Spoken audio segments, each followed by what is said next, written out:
स्वागत है आपका वाईपी एजुकेशन ट्रिक चैनल पर। तो दोस्तों, इस वीडियो में हम बात करेंगे सीटेट की। ये प्रीवियस ईयर का पेपर है 2000, आपको बता दें ये 21 का है। कब का है ये? 2021 का पेपर है और ये सेट है आई। ठीक है, आई सेट है। ये प्राइमरी का पेपर है, फर्स्ट पेपर है। कौन सा पेपर है? फर्स्ट पेपर है प्राइमरी लेवल का। तो इस पेपर को हम सीटेट के इसी पेपर को हम इस वीडियो में सॉल्व करेंगे। तो आपको बताना चाहेंगे कि आप हमारे चैनल पे नए हैं या अभी तक आपने हमारे चैनल को सब्सक्राइब नहीं करा है तो आप नीचे रेड कलर के सब्सक्राइब बटन पे क्लिक कर लें और बराबर में बेल आइकन की घंटी है उसको भी प्रेस कर लें। इससे क्या होगा, जब भी हम वीडियो को अपलोड करेंगे तो उसका नोटिफिकेशन सबसे पहले आपके पास पहुँच जाएगा। अगर आप 2024 का एग्ज़ाम देने जा रहे हैं सीटेट का, ठीक है, तो आप मेरी प्लेलिस्ट मैंने बना दी है सीटीईटी की। उस पर 10 ईयर तक के आपको प्रीवियस ईयर के जो पेपर हुए हैं वो आपको देखने को मिल जाएंगे। ठीक है, वहाँ से आप अच्छे से प्रीवियस ईयर के पेपर PYQ आप आराम से लगा लीजिए। प्राइमरी का पेपर है देखिए ये, और आई सेट है। बुकलेट कोड जो है वो आई है। चलो यहाँ से हम सॉल्व करेंगे। वीडियो को शुरू से लेकर लास्ट तक देखना, तभी टॉपिक आपके अच्छे से क्लियर होगा। आपकी तैयारी हो चुकी होगी तो अब आप ये लगा लीजिए। PYQ लगाना बहुत ही महत्वपूर्ण होता है। देखो, इसमें पहला क्वेश्चन है, ये CDP के क्वेश्चन स्टार्ट हुए हैं। CDP के 30 क्वेश्चन पूछे जाते हैं। 30 में पहला क्वेश्चन ये स्टार्ट है। देखो, एक खेल क्रिया के दौरान चोट लगने पर रोहन रोने लगा। रोहन रोने लगा, यह देखकर उसके पिता ने कहा, लड़कियों की तरह व्यवहार ना करो, लड़के रोते नहीं हैं। पिता का यह कथन है। तो पहला ऑप्शन है रैगिंग रूढ़िवादिता को दर्शाता है। बी ऑप्शन है लैंगिक रूढ़िवादिताओं को चुनौती देता है। सी ऑप्शन है, देखो तीसरा विकल्प है लैंगिक भेदभाव को कम करता है। तो देखो, कम तो बिल्कुल नहीं कर रहा है। लैंगिक समानता को बढ़ावा दे रहा है तो बढ़ावा भी नहीं दे रहा है। लैंगिक रूढ़िवादिताओं को चुनौती देता है, चुनौती भी नहीं दे रहा है। तो क्या कर रहा है? पहला ऑप्शन सही हो जाएगा हमारा, लैंगिक रूढ़िवादिताओं को दर्शा रहा है वो। चलिए दूसरा क्वेश्चन, बने रहना आप वीडियो के अंत तक। ये देखो दूसरा क्वेश्चन है, एक प्रगतिशील कक्षा में। भाई, एक प्रगतिशील कक्षा में क्या होगा? देखो, अध्यापक को अटल पाठ्यक्रम का पालन करना चाहिए। जी नहीं। विद्यार्थियों में प्रतिस्पर्धा पर बल देना चाहिए। तो देखो, प्रतिस्पर्धा पे बल नहीं देना है। ज्ञान की संरचना के लिए प्रचुर मौके प्रदान करने चाहिए। तो बिल्कुल सही है, ज्ञान की संरचना के लिए प्रचुर बहुत सारे मौके प्रदान करने चाहिए। विद्यार्थियों को उनके अकादमिक अंकों के आधार पर नामांकित करना चाहिए। जी नहीं। तो ये थर्ड वाला हमारा विकल्प है, बिल्कुल सही हो जाएगा। चलिए अगला क्वेश्चन नंबर 3। देखो, क्वेश्चन नंबर आपका 3 क्या कह रहा है, इसको भी आप समझो। एक गतिविधि के दौरान छात्रों को संघर्ष करते देख एक अध्यापिका बच्चों को संकेत और इशारे जैसे क्या, क्यों, कैसे प्रदान करने का फैसला लेती है। लेब वाइगोत्स्की के सिद्धांत के अनुसार अध्यापिका की यह योजना बच्चों को अधिगम के लिए अनुप्रेरित या निष्प्रेरित करेगी। सेकेंड पॉइंट है, अधिगम के लिए पाढ़ आधारभूत संरचना का काम करेगी। थर्ड ऑप्शन है, देखो इसमें थर्ड ऑप्शन है छात्रों में प्रत्याहार निकास प्रवृत्तियां पैदा करेगी। चौथा है अधिगम की प्रक्रियाओं में अर्थहीन होगा। तो यहाँ पे देखो, जो दूसरा ऑप्शन है इसको आप देखो, अधिगम के लिए पाढ़ आधारभूत संरचना का काम करेगी। ये वाला ऑप्शन बिल्कुल सही है। इसकी PDF चाहो तो टेलीग्राम चैनल पे मिल जाएगी। वीडियो के डिस्क्रिप्शन में मैंने लिंक दी है, वहाँ से आप टेलीग्राम चैनल से भी जुड़ सकते हैं और व्हाट्सएप ग्रुप की भी लिंक दे रखी है, वहाँ से भी आप जुड़ सकते हैं। आपको 10 साल तक के PYQ सीटेट के मिल जाएंगे। चलो अगला क्वेश्चन है हमारा, बच्चों के सामाजिकरण के संदर्भ में से निम्न में से कौन सा कथन सही है। तो पहला ऑप्शन है हमारा, विद्यालय सामाजिकरण का एक द्वितीयक कारक है और परिवार सामाजिकरण का प्राथमिक कारक है। तो ये तो बात तो सही है। ठीक है, दूसरा ऑप्शन है विद्यालय सामाजिकरण का प्राथमिक कारक है। तो विद्यालय सामाजिकरण का प्राथमिक कारक नहीं है। प्राथमिक कारक क्या है? परिवार है। तीसरा ऑप्शन देखिए, समकक्षी सामाजिक कण के प्राथमिक कारक है और परिवार सामाजिक कण का एक द्वितीय कारक है। तो ये भी आपका देखिए, परिवार सामाजिक कण का द्वितीय कारक नहीं है, ये प्रथम कारक है। चौथा ऑप्शन है, परिवार एवं जनसंचार दोनों सामाजिक कण के द्वितीय कारक है। तो भाई परिवार किस में आएगा, प्राथमिक कारक में आएगा, इसलिए हमारा पहला वाला जो विकल्प है ये बिल्कुल सही है। चलो क्वेश्चन नंबर 5 की ओर चलते हैं। ये देखिए बहुबुद्धि सिद्धांत से संबंधित है। हर बार बहुबुद्धि सिद्धांत से क्वेश्चन अवश्य बनता है, तो इस टॉपिक को भी आप रट लेना। बहुबुद्धि सिद्धांत जोर देता है बुद्धि लब्धि केवल वस्तुनिष्ठ परीक्षणों द्वारा मापी जाती है। अब देखो ये वाला जो ऑप्शन है, ये पहला वाला तो वैसे ही रॉन्ग हो गया। बुद्धि लब्धि केवल वस्तुनिष्ठ ऐसा नहीं होता है। दूसरा ऑप्शन है, एक आयाम में बुद्धिमत्ता अन्य सभी आयामों में बुद्धिमत्ता निर्धारित होती है, तो ये निर्धारित कर रहा है, ये भी रॉन्ग है। बुद्धिमत्ता की विभिन्न दशाएं होती हैं, तो सही बात है, बुद्धिमत्ता की विभिन्न दशाएं ही होती हैं। बुद्धिमत्ता में कोई व्यक्तिगत विभिन्नता नहीं होती। तो भैया व्यक्तिगत विभिन्नता होती है, क्योंकि हर इंसान एक ही बुद्धि का आपको नहीं मिलेगा, उसके अंदर तरह तरह की बुद्धि आपको मिलेगी, डिफरेंट बुद्धि आपको देखने को मिलेगी। अब देखो ये कोहेल वर्ग से संबंधित है। कोहेल वर्ग का पूरा टॉपिक मैंने कंप्लीट करा दिया है। अगर आपको कोहेल वर्ग से संबंधित कोई भी डाउट है तो मैंने प्लेलिस्ट बना दी है, वहाँ पे मैंने इसके सिद्धांतों को अच्छे से समझा दिया है, वहाँ पे आप देख लीजिए। जीन प्याजे को भी क्लियर कर दिया है। इसके बाद आपका बायगोटस्की बचा, तो बायगोटस्की भी मैं 1-2 दिन में क्लियर कर दूंगा। देखो लॉरेंस कोहल वर्ग के सिद्धांत के अनुसार किसी कार्य को इसलिए करना क्योंकि दूसरे इसे स्वीकृति देते हैं, नैतिक विकास के चरण को दर्शाता है। तो पहला ऑप्शन है प्रथापूर्व, दूसरा ऑप्शन है प्रथागत, तीसरा है उत्तर प्रथागत और चौथा है अमूर्त संक्रियात्मक। तो देखो इसमें हम जाएंगे सेकंड ऑप्शन के साथ चले जाएंगे, प्रथागत। अगला क्वेश्चन है क्वेश्चन नंबर 7, बायगोटस्की। चलो लेव बायगोटस्की सामाजिक सांस्कृतिक परिप्रेक्ष्य अधिगम प्रक्रिया में के महत्व पर जोर देता है। तो किस पर जोर देता है ये आपको देखना है। ये है सांस्कृतिक उपकरणों पर, दूसरा ऑप्शन है गुणारोपण पर, तीसरा प्रेरणा पर, चौथा संतुलीकरण पर। तो इसका पहला ही ऑप्शन सही हो जाएगा, सांस्कृतिक उपकरणों पर। क्या हो जाएगा, सांस्कृतिक उपकरणों पर। चलिए क्वेश्चन नंबर 8, जीन प्याजे क्या कहते हैं। जीन प्याजे अपने संज्ञानात्मक विकास के सिद्धांत में संज्ञानात्मक संरचनाओं को के रूप में वर्णित करते हैं। तो फिल इन द ब्लैंक है, देखिए यहाँ पे आपको भरना है। तो पहला ऑप्शन है मनोवैज्ञानिक उपकरणों, दूसरा ऑप्शन है उद्दीपक अंकुरीय संबंध, तीसरा है विकास का समीपस्थ क्षेत्र और चौथा है स्कीमा मनोबद्ध।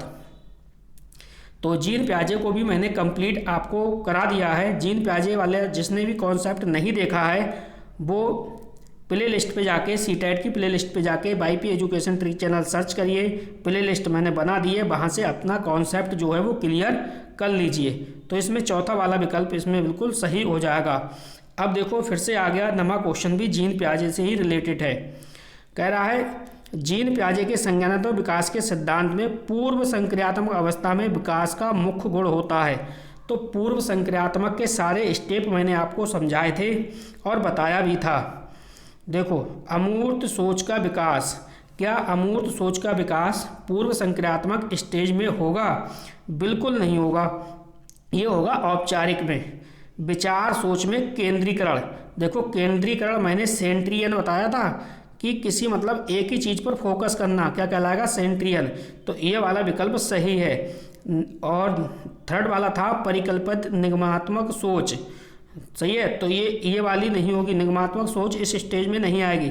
संरक्षण और पदार्थों को क्रमबद्ध करने की क्षमता, तो देखो क्रमबद्ध करने की क्षमता जो है वो मूर्त अवस्था में आती है, ना कि पूर्व संक्रियात्मक अवस्था में। चलिए चारों ऑप्शन क्लियर हो गए। क्वेश्चन नंबर 10, क्वेश्चन नंबर 10 देखो आपसे क्या कह रहा है। क्वेश्चन नंबर 10 कह रहा है विकास के संदर्भ में कौन सा कथन सही है। तो कौन सा सही है, देखो विकास की दर सभी संस्कृतियों में सभी के लिए समान होती है। क्या ये बात सही है? ये बात बिल्कुल रॉन्ग है। विकास की दर सभी संस्कृति में सभी के लिए समान होती है, ऐसा नहीं है। विकास केवल विद्यालय में होने वाले अधिगम से होता है? जी नहीं। क्या विकास केवल विद्यालय में होने वाले अधिगम से होगा? ऐसा नहीं होता।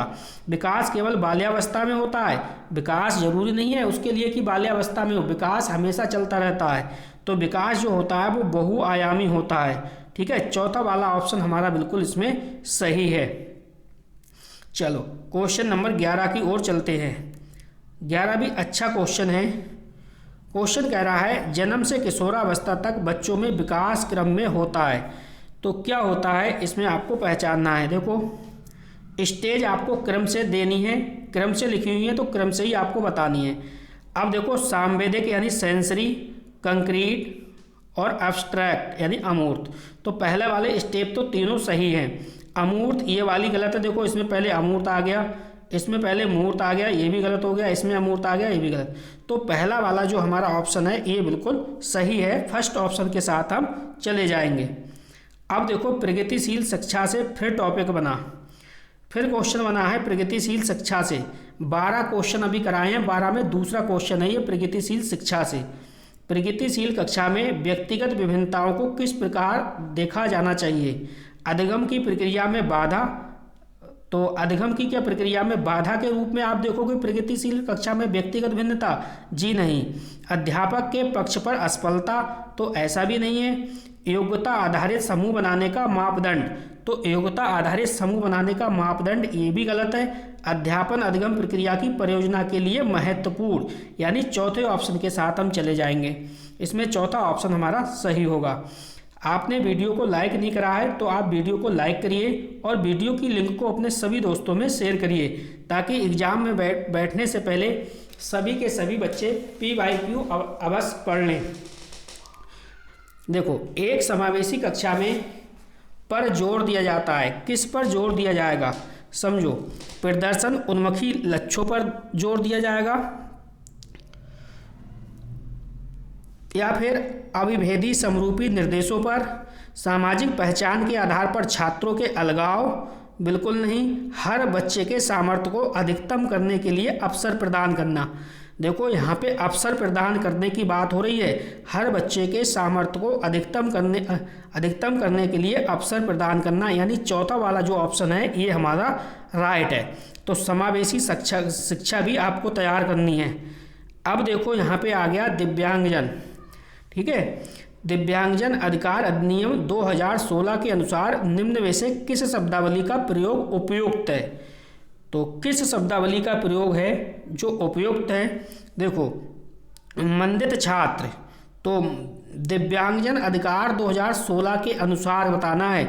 मंदित छात्र बिल्कुल नहीं, विकलांग छात्र बिल्कुल नहीं, छात्र जिसका अशक्त शरीर हो बिल्कुल नहीं, छात्र जिसे शारीरिक दिव्यांगता है।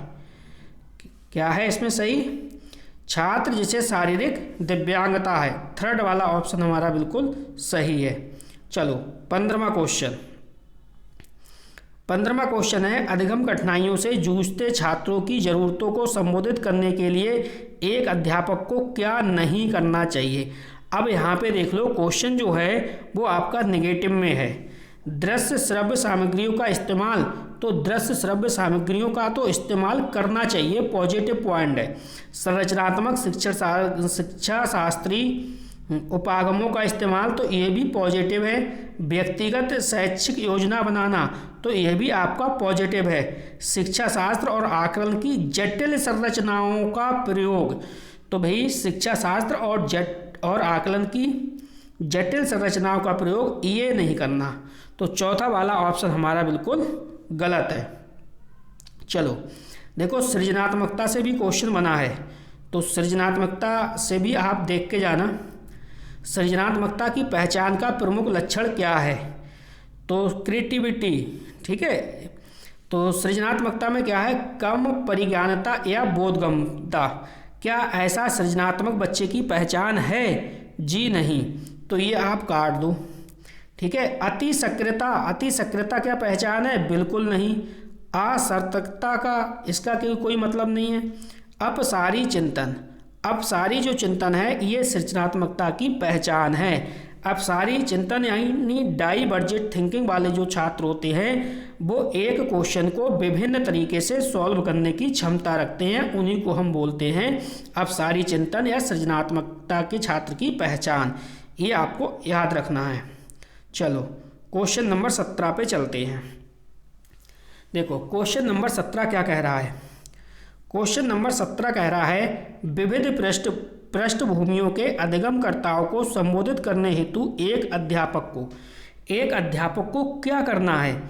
विविधता संबंधी मुद्दों पर बातचीत टालनी चाहिए, तो बातचीत टालनी नहीं चाहिए। विविध विन्यासों के उदाहरण देने चाहिए, ये पॉजिटिव है। सभी के लिए मानकीकृत आंकड़ों का इस्तेमाल करना चाहिए, तो मानकीकृत आंकड़ों यानी ये आपका नेगेटिव फॉर्म में है। चौथा है ऐसे कथनों का इस्तेमाल करना चाहिए जो नकारात्मक रूढ़िबद्ध धारणाओं को मजबूत करें, तो ये भी आपका गलत है। इसका मतलब हम इसमें चले जाएंगे, दूसरे ऑप्शन के साथ जाएंगे, विविध विन्यासों से उदाहरण लेने चाहिए। उम्मीद करता हूँ आपको वीडियो अच्छी लग रही होगी। देखिए ये सलूशन आपको मैं प्रोवाइड करा रहा हूँ जिससे कि आने वाले एग्ज़ाम जो आपका एग्ज़ाम में जो बैठोगे तो आपको कोई भी समस्या ना आए और इसका लेवल आपको पता चल जाए। देखो समस्या समाधान क्षमताओं को किस प्रकार सुसाध्य किया जा सकता है। तो पहला ऑप्शन है लगातार अभ्यास और कार्यान्वयन पर जोर देकर। तो देखो ड्रिल एंड प्रैक्टिस ये आपका नेगेटिव है। समस्याओं के हल हेतु अटल प्रक्रिया के इस्तेमाल को बढ़ावा देकर, क्या ये सही है? जी नहीं। समरूपों के इस्तेमाल को बढ़ावा देकर, तो समरूपों के इस्तेमाल को बढ़ावा देकर ये पॉजिटिव है। विद्यार्थियों में डर की भावना पैदा करना, तो विद्यार्थियों में डर की भावना जो है वो पैदा नहीं करनी है। तो 18 में आपका तीसरा राइट हो जाएगा। चलिए क्वेश्चन नंबर 19 चलते हैं। क्वेश्चन नंबर 19 क्या कह रहा है कि अधिगम है, अधिगम की अभिप्रेरणा को किस प्रकार कायम रखा जा सकता है। बच्चे को दंड देकर क्या कायम रख सकते हो? बिल्कुल नहीं। प्रवीणता उन्मुखी लक्ष्यों पर जोर देकर, बिल्कुल सही है। प्रवीणता अभिमुखी लक्ष्यों पर जोर देकर आप अभिप्रेरणा को कायम रख सकते हो। बच्चे को बहुत आसान क्रियाकलाप देकर, तो बिल्कुल नहीं। अगर आप बहुत आसान क्रियाकलाप दे दोगे तो ये तो गलत है। यंत्रवत याद करने पर, तो भैया यंत्रवत यानी फोकस ऑन रोट मेमोराइजेशन, ये नहीं करना है आपको। तो ये दूसरा वाला विकल्प जो है बिल्कुल सही है। क्वेश्चन नंबर 20, सर्वविंदकी आगे क्या है? का संज्ञान से कोई संबंध नहीं है। सर्वविंदकी का संज्ञान से कोई संबंध नहीं है। का संज्ञान पर नकारात्मक प्रभाव पड़ता है, बिल्कुल सही बात है। सर्वविंदकी का संज्ञान पर जो है वो नकारात्मक प्रभाव पड़ता है। तीसरा विकल्प देखते हैं, बच्चों को अधिगम हेतु अभिप्रेरित करने के लिए बहुत प्रतिभाशाली है। सर्वविंदकी की बात हो रही है। सर्वविंदकी क्या बच्चों को अधिगम हेतु अभिप्रेरित करने के लिए बहुत प्रभावशाली है? जी नहीं। चौथा विकल्प है, सर्वविंदकी के भाव को अध्यापन प्रक्रिया में बारंबार पैदा करना, तो ये गलत है। दूसरा वाला हमारा विकल्प बिल्कुल सही हो जाएगा। का संज्ञान पर नकारात्मक प्रभाव पड़ सकता है। ये देखिए हम 2021 का जनवरी का पेपर सॉल्व कर रहे हैं। चलो क्वेश्चन नंबर 21, निम्न में से अध्यापन अधिगम का सबसे प्रभावशाली माध्यम कौन सा है? तो सबसे प्रभावशाली जो माध्यम है वो आपको बताना है। विषय वस्तु को यंत्रवत याद करना बिल्कुल रॉन्ग है। अब देखो अनुकरण, नकल और दोहराना, तो ये भी गलत है। बिना विश्लेषण के अवलोकन करना, ये भी आपका गलत है। तो एक ही बचा संकल्पनाओं के बीच संबंध खोजना, दूसरा वाला हमारा सही है option. Question number 22, question number 22 कह रहा है, एक अध्यापक को दिए गए किसी कार्यकलाप में छात्रों की विभिन्न त्रुटियों का विश्लेषण करना चाहिए, क्यों करना चाहिए ये आपको इसमें बताना है। इसके आधार पर वह दंड की मात्रा निर्धारित कर सकती है, गलत है। त्रुटियों की समझ अध्यापन अधिगम प्रक्रिया के लिए अर्थपूर्ण है, यह आपका पॉजिटिव है। इसके आधार पर ज़्यादा त्रुटियां करने वाले छात्रों को दूसरे छात्रों से अलग कर सकती है। अधिगम केवल त्रुटियों के शोधन पर निर्भर है। तो दूसरा वाला जो ऑप्शन है, त्रुटियों की जो समझ है वो अध्यापन अधिगम प्रक्रिया के लिए अर्थपूर्ण है। Question number 23। क्वेश्चन नंबर 23 क्या कह रहा है, इसके बारे में समझिए। बच्चों को सीखने में कठिनाई होती है जब, बच्चों को सीखने में कब कठिनाई होगी? सूचना अलग अलग टुकड़ों में प्रस्तुत की जाए। हाँ देखो, ये बिल्कुल सही है। सूचना अगर अलग अलग टुकड़ों में प्रस्तुत की जाती है तो बच्चों को सीखने में कठिनाई होगी। दूसरा है, वो आंतरिक रूप से अभिप्रेरित हों। जब आंतरिक रूप से अभिप्रेरित होंगे तो सीखने में कठिनाई होगी नहीं, सीखने में क्या होगी? सरलता होगी। अधिगम सामाजिक संदर्भ में हो, गलत है। विषय वस्तु को बहुरूपों में प्रस्तुत किया गया हो, तो ये भी आपका गलत है। तो इसका पहला वाला ऑप्शन बिल्कुल सही है आपका। चलो क्वेश्चन नंबर 24 देखते हैं। देखो, वीडियो को लाइक नहीं करा तो जल्दी से आप वीडियो को लाइक कर दो। इससे क्या होता है कि हमें पता चलता है हमारे द्वारा जो चीज़ आपको प्रोवाइड कराई जा रही है वो आपको अच्छी लग रही है या नहीं लग रही है। तो आप वीडियो को लाइक कर देना। वीडियो आपको लाइक करने से कुछ भी नहीं होगा, ठीक है। सिर्फ और सिर्फ हमें मोटिवेट मिलेगा, हमें कोई भी पैसा नहीं मिलता, ये बात आपको ध्यान में रखनी है। तो लाइक करने में कंजूसी ना करें और वीडियो की लिंक को अपने सभी दोस्तों और ग्रुप में भी शेयर कर दीजिए। देखो, अधिगम की सर्वोत्तम अवस्था कौन सी है? अधिगम की सर्वोत्तम अवस्था कौन सी है? उच्च उत्तेजना उच्च भय, गलत है। निम्न उत्तेजना उच्च भय, ये भी गलत है। संतुलित उत्तेजना, ठीक है। कौन सा सर्वोत्तम अवस्था है? तो संतुलित अवस्था, कोई भय नहीं। इसी के साथ हम चले जाएंगे। थर्ड वाला ऑप्शन हमारा सही है। चलो क्वेश्चन नंबर 25 देखो। अधिगम का संरचनात्मक विचार यह सुझाव देता है कि ज्ञान की संरचना में बच्चों की कोई भूमिका नहीं होती, ये तो गलत है। बच्चे पूर्ण रूप से वयस्कों पर निर्भर रहते हैं, ऐसा भी नहीं है। बच्चे सक्रिय भूमिका निभाते हैं, तो बिल्कुल सही है। देखो, अधिगम संरचनात्मक विचार यह सुझाव देता है कि ज्ञान की संरचना में जो छात्र हैं वो सक्रिय भूमिका निभाते हैं। चौथा ऑप्शन है, बच्चे पूर्ण रूप से पाठ्य पुस्तक पर निर्भर रहते हैं, तो ये भी आपका गलत है। तीसरा वाला विकल्प हमारा सही हो जाएगा, जो बच्चे हैं वो सक्रिय भूमिका निभाते हैं। चलो क्वेश्चन नंबर 26 की ओर चलते हैं। क्वेश्चन नंबर 26 क्या कह रहा है आपसे, इसके बारे में समझो। अधिगम के लिए निम्न में से कौन सी धारणा उपयुक्त है? अधिगम के लिए निम्न में से कौन सी धारणा उपयुक्त है, ये आपको बतानी है। योग्यता सुधारिए, तो पहला ही पॉजिटिव है। योग्यता अटल है, प्रयासों के से कोई फर्क नहीं पड़ता, गलत है। असफलता अनियंत्रित है, ये भी गलत है। तो हम पहले ऑप्शन के साथ ही चले जाएंगे। पहला वाला ऑप्शन हमारा बिल्कुल सही है। क्वेश्चन नंबर 27, निम्न में से कौन सी प्रॉपर्टी विद्यार्थियों में संकल्पनात्मक समझ में बढ़ोतरी करने में सहायक है? प्रतिस्पर्धा आधारित प्रतिस्पर्धा, तो ये तो गलत है। पाठ्य पुस्तक केंद्रित शिक्षा शास्त्र, अब देखो पाठ्य पुस्तक केंद्रित शिक्षा शास्त्र, ये भी आपका रॉन्ग है। बारंबार परीक्षाएं, तो बारंबार परीक्षाएं भी गलत है। अन्वेषण यानी खोज, इंक्वायरी और संवाद, ये आपका पॉजिटिव है। चौथा वाला यहाँ पे विकल्प आपका सही हो जाएगा। क्वेश्चन नंबर 28, चलिए क्वेश्चन नंबर आप 28 को देखो। एक कार्य के दौरान सायना स्वयं से बात कर रही है कि वह कार्य पर किस प्रकार प्रगति कर सकती है। लेव वाइगोत्स्की के भाषा, चिंतन, सोच के बारे में दिए गए विचारों के अनुसार इस तरह का व्यक्तिगत वाक्य क्या दर्शाता है?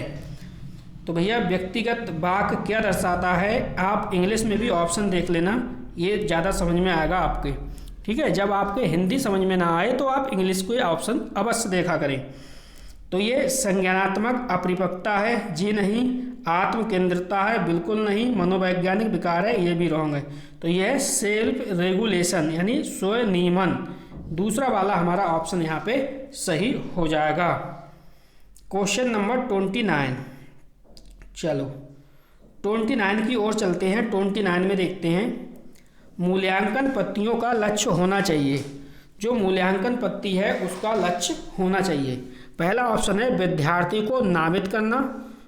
तो देखो लेबलिंग, जहाँ पे भी लेबलिंग की बात होगी तो वहाँ पे तो ऑप्शन अपने आप ही गलत हो जाएगा, तो ये रॉन्ग है। योग्यता आधारित समूह में विद्यार्थियों को विभाजित करना, क्या आप विद्यार्थियों को डिवाइड करोगे? नहीं, विभाजित नहीं करना।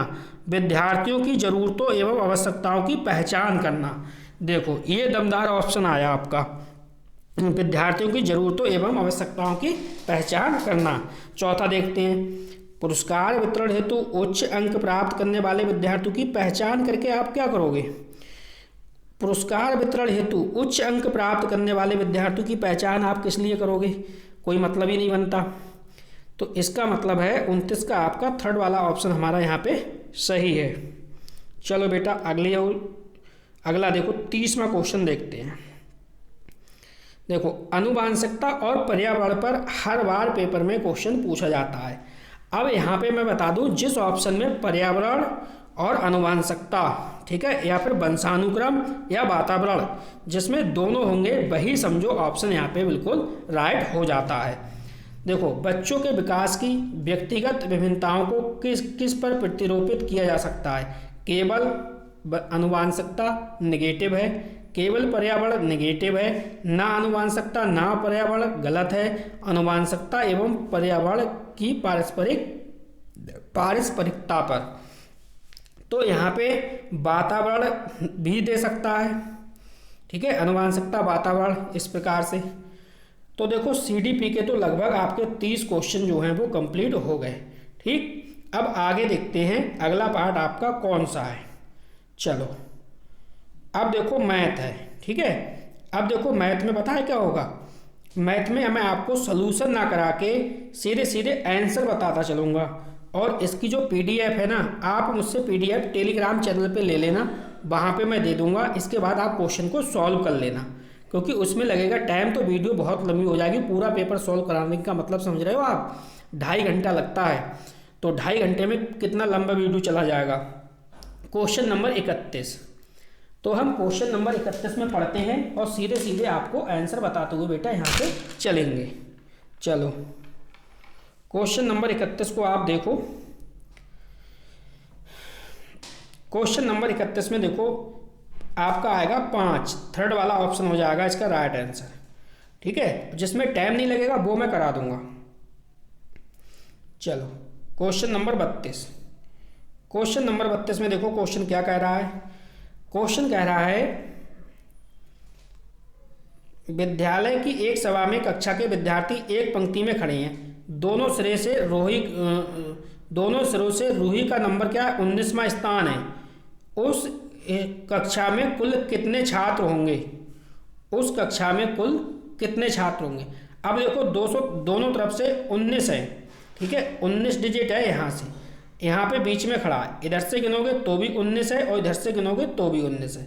अब 19 दूने हुए कितने? 38। 38 में से एक आपका हो जाएगा कम, ठीक है, क्योंकि दोनों तरफ से गिनोगे, एक तरफ से गिनोगे तो देखो क्या होगा, दोनों तरफ से डिजिट ये गिनी जा रही है, तो एक हो जाएगा माइनस, यानी 37 हो जाएगा इसका जो आंसर आएगा वो आएगा 37। यानी जो सिंपल वाले होंगे वो मैं आपको करा दूंगा, खुद ही करा दूंगा। चलो क्वेश्चन नंबर 33। अगर हम 33 नंबर क्वेश्चन की बात करें तो देखो ये थोड़ा सा टाइम लगेगा इसमें।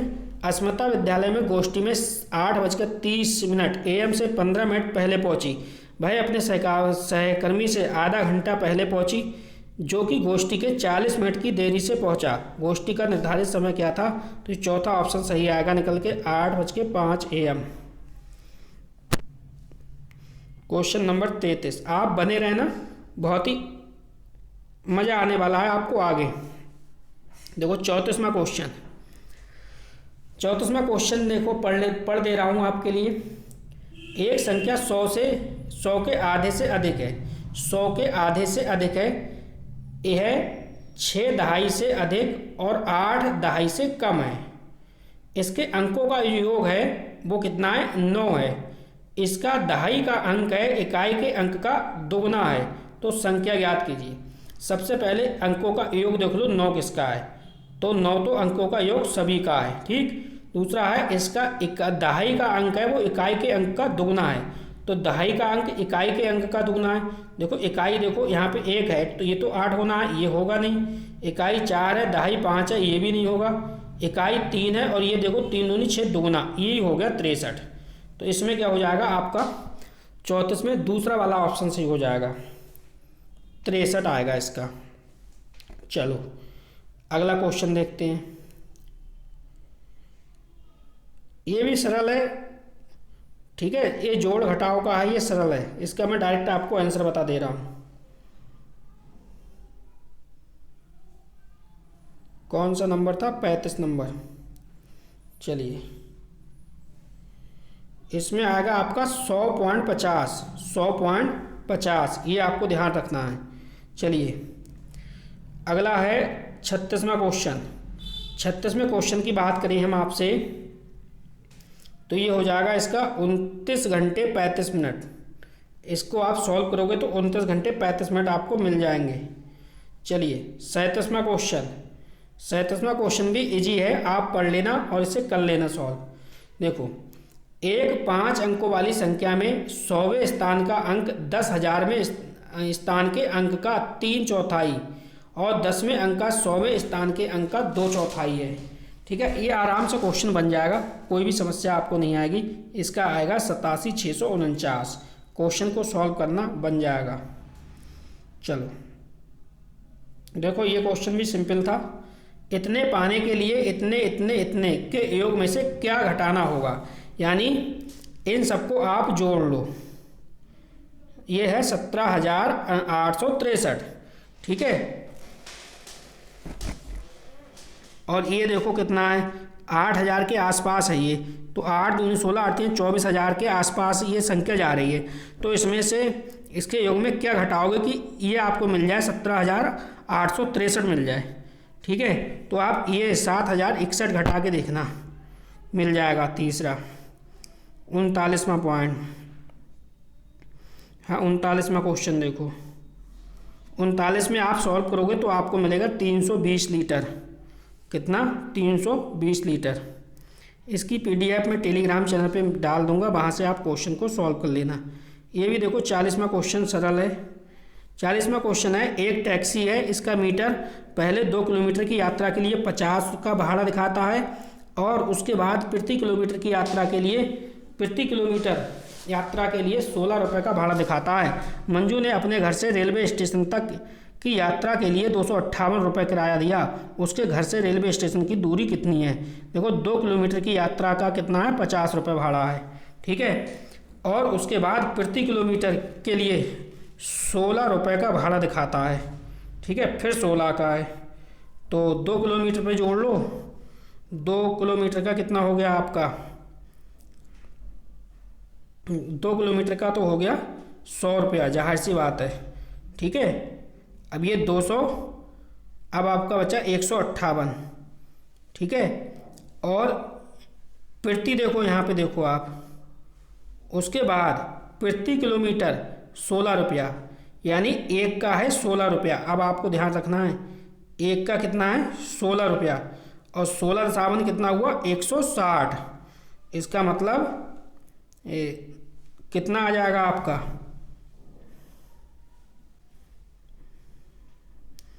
देखो यहाँ पे है आपका 258 दिए थे ना, तो 2 किलोमीटर है, 2 किलोमीटर की यात्रा के लिए 50 रुपये भाड़ा है। अच्छा तो ये समझा रहा है, देखो 1 मिनट रुको, 2 किलोमीटर की यात्रा के लिए 50 रुपये, तो 2 किलोमीटर हमने निकाल दिया, इसका हो गया 50 रुपये, ठीक है। अब ये बचा 208 रुपये बचा, 208 रुपया, ठीक है। अगर हम 1 किलोमीटर का 16 है, ठीक है, अगर हम 13 का निकालें, 13 और 13 की गुणा कर दें कितने 16 से, तो 6 तियाँ 18, हाँ मिल जाएगा। तो 13 किलोमीटर ये और 2 ये 15 किलोमीटर आपका ऑप्शन आ जाएगा। थर्ड वाला ऑप्शन बिल्कुल सही हो जाएगा। 41वां, चलिए 41वां क्वेश्चन आपका सॉल्व करते हैं। देखो इसमें दिखाया गया है गणित मारिया शहनाज इतने हैं गणित में, और मारिया शहनाज इतना है, सामाजिक विज्ञान में इतना, हिंदी में इतना, विज्ञान में इतना। ऊपर दी गई तालिका के आधार पर निम्नलिखित में से सही कथन पहचानिए। अब देखो चारों आपको कथन यहाँ पे पढ़ने पड़ेंगे। चलिए मैं जूम करता हूँ, यहाँ पे आपको थोड़ा सा दिखाई कम दे रहा होगा, अब देखो सही दिखाई देगा, ठीक है।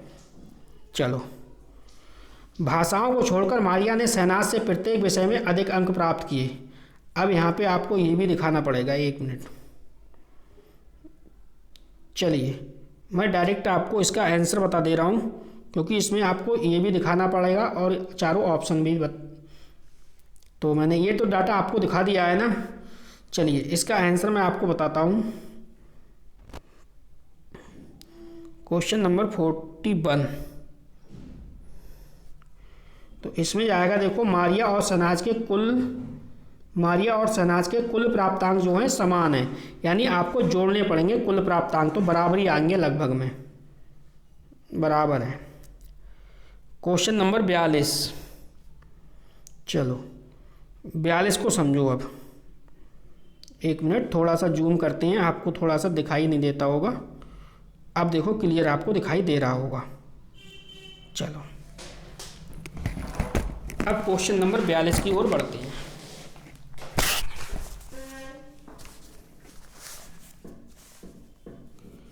क्वेश्चन नंबर 42 क्या कह रहा है समझो आप।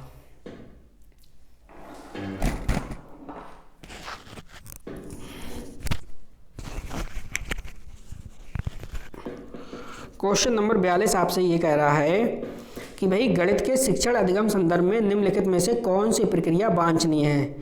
तो पहला ऑप्शन है भ्रांति को रोकने के लिए मुफ्त उत्तर वाले प्रश्नों से बचना चाहिए। दूसरा ऑप्शन है संकल्पनाओं की अंतर्दृष्टि समझ को प्रोत्साहित करना चाहिए।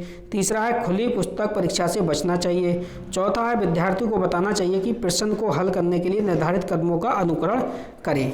देखो यहाँ पे अगर मैं आपसे बात करूँ ना, मैथ में एक तो आपको ये ट्रिक भी फॉलो करनी है हमारी। एक ट्रिक आपको ये फॉलो करनी है, मान लो 4 ऑप्शन है, 4 ऑप्शन में एक कोई ऑप्शन आपको बहुत बड़ा दिखाई दे रहा है, तो ज़्यादातर लगभग 90% ऑप्शन वही सही होगा। अब जैसे यहाँ पे देखो एक ऑप्शन आपका 3 लाइनों में है, बकाया छोटे छोटे हैं, तो यही वाला ऑप्शन बिल्कुल चौथा वाला आपका सही हो जाएगा। ये ट्रिक आपकी इस प्रकार से काम करेगी, ठीक। तो इस ट्रिक को भी आपको ध्यान में रखना है। चलो चलते हैं क्वेश्चन नंबर 43 की ओर। क्वेश्चन नंबर 43 देखो, अब आपको दिखाई देगा इतना करना पड़ेगा हमें दूर। गणित के कक्ष में अध्यापक ने निम्नलिखित कुछ प्रश्न प्रस्तुत किए हैं। जैसे पहला ऑप्शन है उस आयत का क्षेत्रफल ज्ञात कीजिए जिसकी भुजा 5 सेंटीमीटर और परिमाप 30 सेंटीमीटर है। दूसरा है उन संख्याओं का समुच्चय ज्ञात कीजिए जिसका माध्यक 4 है। सी ऑप्शन है 0 से 8 के मध्य सभी अभाज्य संख्याओं की सूची बनाइए। डी ऑप्शन है आयतों के बारे में आपको जो भी गणितीय जानकारी है मुझे बताइए। तो आपको ये बताना है कि ये कौन से बंद मुक्त वाले हैं या आपके मुक्त सिरे वाले हैं। बंद सिरे वाले प्रश्न हैं या बंद मुक्त सिरे वाले। देखो उस आयत का क्षेत्रफल कीजिए जिसका एक भुजा 5 सेंटीमीटर परिमाप इतना है, तो ये तो आपका हो गया भैया बंद सिरा वाला प्रश्न, ठीक है। तो ए और बी बंद सिरे के बी वाला देख ले रहे हैं। उन संख्याओं का समुच्चय ज्ञात कीजिए जिनका माध्यक 4 है, जिनका माध्यक 4 है। इतने और इतने के बीच अभाज्य संख्या,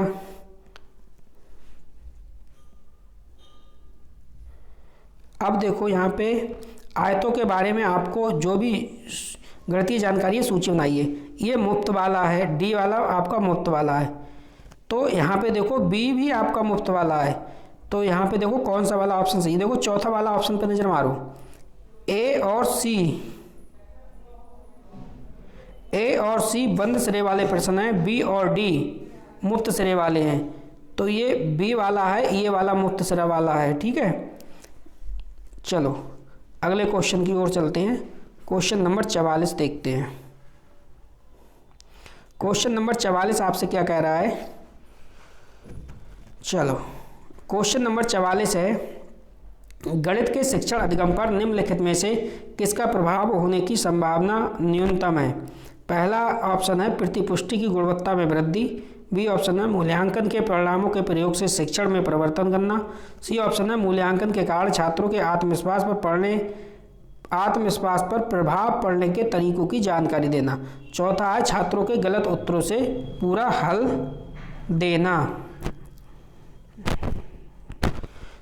तो आपका न्यूनतम संभावना की बात कर रहा है, तो जाहिर सी बात है न्यूनतम संभावना की बात कर रहा है तो छात्रों के गलत उत्तरों को पूरे हल देना, यही आपका नेगेटिव हो जाएगा।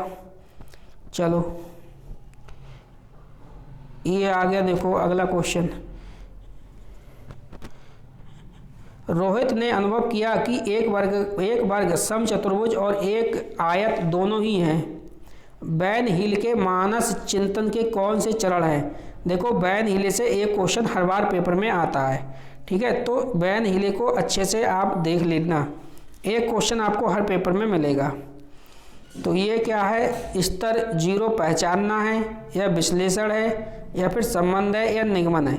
देखो यहाँ पर रोहित ने अनुभव किया कि एक वर्ग समचतुर्भुज और एक आयत दोनों ही हैं, तो भैया समचतुर्भुज और आयत इन दोनों में क्या है, संबंध है, तो ये हो जाएगा स्तर 2 है संबंध, स्तर 2 है संबंध, तीसरा वाला विकल्प। बैन हीले को आप अच्छे से पढ़ लेना, पेपर में क्वेश्चन अवश्य बनता है। क्वेश्चन नंबर 46 क्या कह रहा है, किन्हीं दो पूर्ण संख्याओं का योग एक पूर्ण संख्या होता है। किसी दो पूर्ण संख्याओं का जो योग है वो एक पूर्ण संख्या होता है।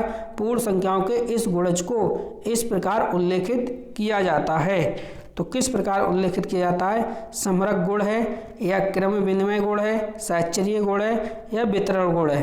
तो इसमें हो जाएगा पहला वाला ऑप्शन हो जाएगा समरक गुण है।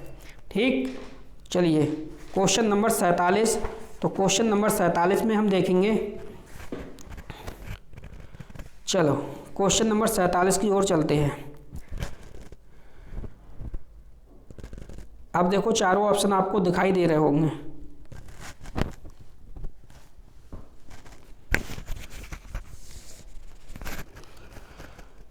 क्वेश्चन है 47 नंबर, गणित के शिक्षण अधिगम के विषय में निम्नलिखित में से कौन सा कथन सत्य नहीं है। अब कौन सा कथन सत्य नहीं है ये आपको बताना है। देखो गणितीय अधिगम एक सामाजिक प्रक्रिया है जिसमें संवाद सम्मिलित है। गणितीय ज्ञान की रचना में संस्कृति और संदर्भों की कोई भूमिका नहीं है। नमूने के अवलोकन सामान्यीकरण से प्राथमिक कक्षा के विद्यार्थियों में गणितीय ज्ञान का सृजन किया जा सकता है। यह गणितीय ज्ञान के सृजन में तर्क और वार्ता की एक महत्वपूर्ण भूमिका है। तो यहाँ पे देखो गणित अधिगम मतलब गणित एक सामाजिक प्रक्रिया है जिसमें संवाद सम्मिलित है, ये बिल्कुल रॉन्ग है। नमूनों के अवलोकन और सामान्यीकरण से प्राथमिक कक्षा के विद्यार्थियों में गणितीय ज्ञान का सृजन करना, यह भी आपका गलत है। यह है आपका गणितीय ज्ञान के सृजन में तर्क और वार्ता की कोई बात नहीं होगी। ये आपका दूसरा वाला ऑप्शन सही हो जाएगा। गणितीय ज्ञान की रचना में संस्कृति और संदर्भों की कोई भूमिका नहीं होती। ये मतलब पॉजिटिव हैं आपके, ये भी पॉजिटिव है, ये भी पॉजिटिव है। किसके हिसाब से, क्वेश्चन के हिसाब से, ठीक है। तो ये वाला नेगेटिव पूछ रहा था तो ये हो जाएगा, नहीं है। चलिए अगला क्वेश्चन, चलो अगला क्वेश्चन देखो। अगला क्वेश्चन क्या कह रहा है, प्राथमिक स्तर पर संख्याओं को पढ़ाने के लिए निम्नलिखित में से कौन सा कथन सत्य है। अब आपको सत्य कथन पहचानना है। संख्याओं की अंतर्दर्शी समझ को प्रोत्साहित किया जाना चाहिए। अंतर्दर्शी समझ को, संख्याओं को लिखना, अनुक्रम में पढ़ना, यह आपका बिल्कुल सही है।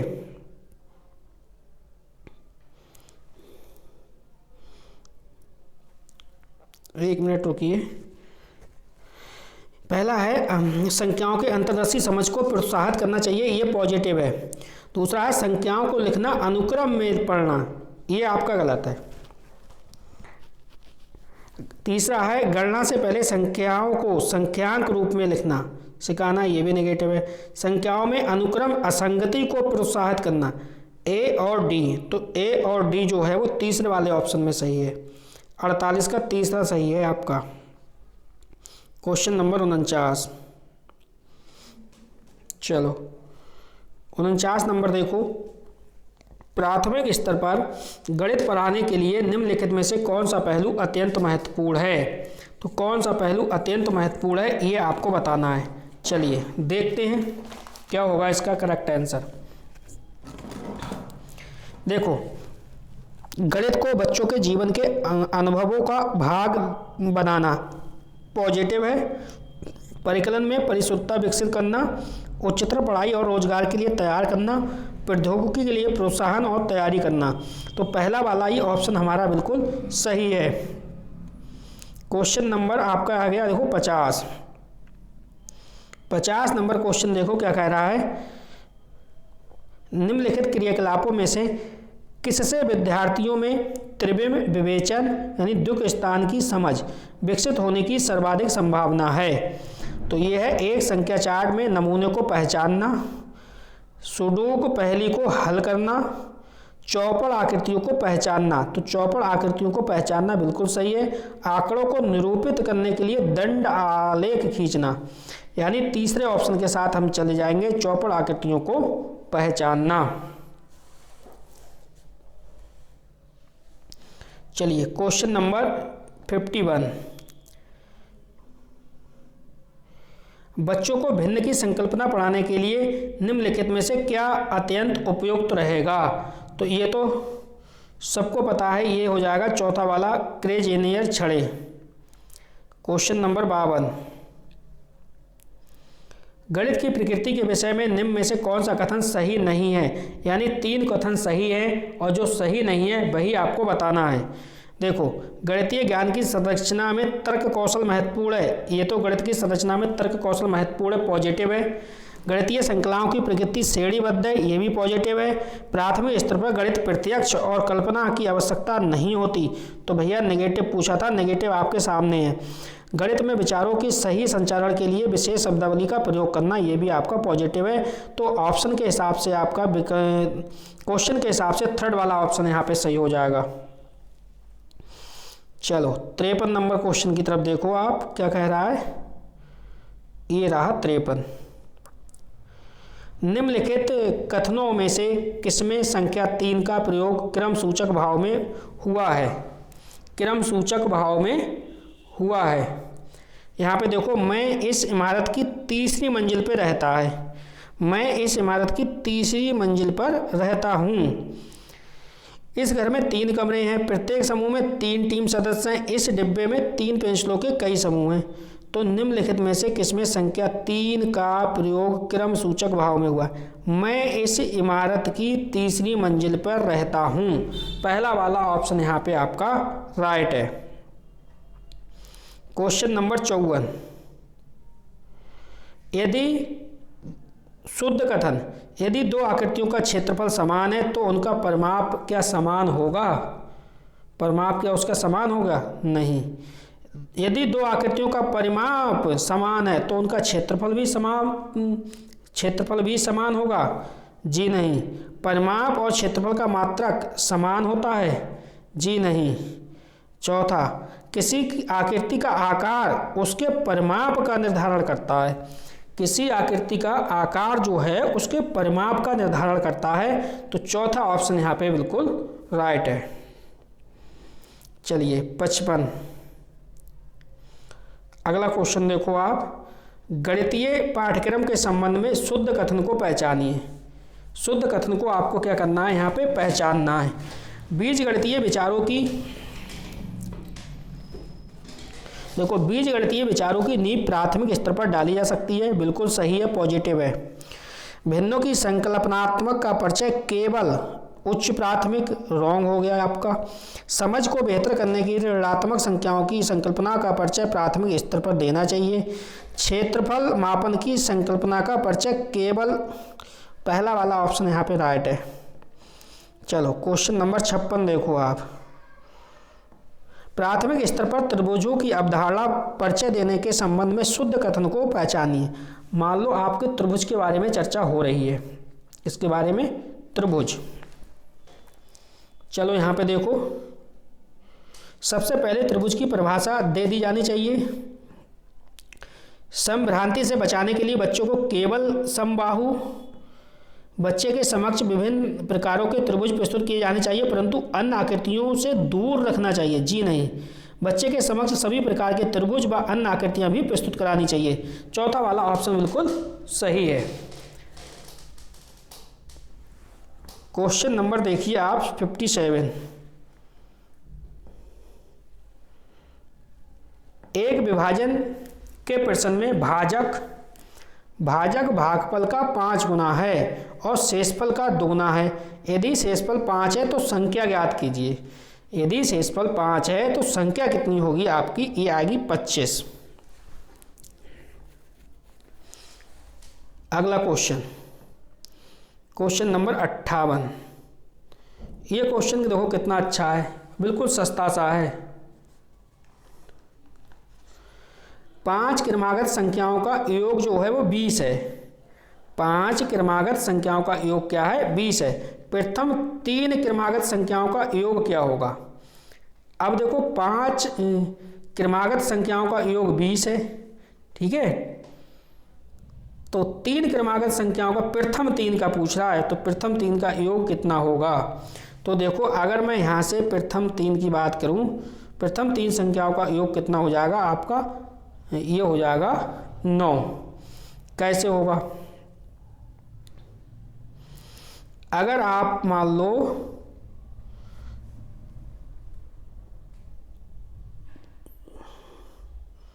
कौन सी संख्या से मार रहे हो क्रमागत, देखो यहाँ पे मैं कहूँ 2, 3 और 4, ठीक है। तो देखो 4, 3, 7, 2, 9 हो गई। अब देखो इसमें 5 कह रहा है तो 4 में 5 जोड़ दो, 4 और 5 हो जाएगा, कॉमा 6 हो जाएगा। तो ये देखो 5 क्रमागत संख्या हो गई। 6, 5, 11, 11, 4, 15, 15, 3, 18, 18, 2, 20। देखो 5 क्रमागत संख्याओं का कितना योग था? 20 था। और प्रथम 3 का कितना आ गया? 4, 3, 7, 2, 9। बन गया क्वेश्चन। चलो 59। अगर हम 59 क्वेश्चन की बात करें, देखो ये निकालना पड़ेगा, इतने सीधे सीधे बता दे रहा हूँ। 128 वर्ग सेंटीमीटर आएगा। 60वां क्वेश्चन, सबसे बड़ी और सबसे छोटी भिन्न पूछ रहा है। निम्नलिखित भिन्नों में से सबसे बड़ी और दूसरी सबसे बड़ी भिन्न कौन सी है? यानी निम्नलिखित भिन्नों में से सबसे बड़ी और दूसरी सबसे बड़ी भिन्न कौन सी है, ये आपको बताना है। तो इसका तरीका सिर्फ और सिर्फ एक ही है। यहाँ पे आप किसी भी प्रकार से देखो इसे सॉल्व कर लेते हैं। इसको चलो मैंने सॉल्व करके आपको बता रहा हूँ। 2 तरीके हैं, या तो आप पॉइंट में निकाल लो, जैसे ये 5/6 है, ठीक है, तो ये 6.5 हो जाएगा। ये पॉइंट देकर 0 बाद दो, 50 हो जाएगा, ठीक है। तो 6 8 48 बचे 2 हो गए 20, तो 6 3 18। या इस प्रकार से निकाल लो, या तो इस प्रकार से निकाल लो, या फिर इनकी आपस में मल्टीप्लाई करके निकाल लो। 5/6 इंटू 3/4, तो 5 चौक ये कितना हो गया? 20 हो गया, और 6 3 कितना हुआ? ये आपका 18 हो गया। इस हिसाब से निकाल लो। तो ये दोनों तरीके से क्वेश्चन आपका बन जाएगा, निकल के आ जाएगा आराम से, ठीक है। तो इसका आएगा 5/6 और 3/4। पहला वाला ऑप्शन आपका बनेगा। चलिए अब देखते हैं अगला पोर्शन क्या आएगा। मैथ भी आपका कंप्लीट हुआ।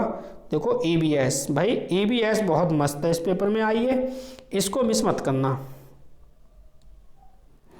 चलो 61 नंबर क्वेश्चन देखो।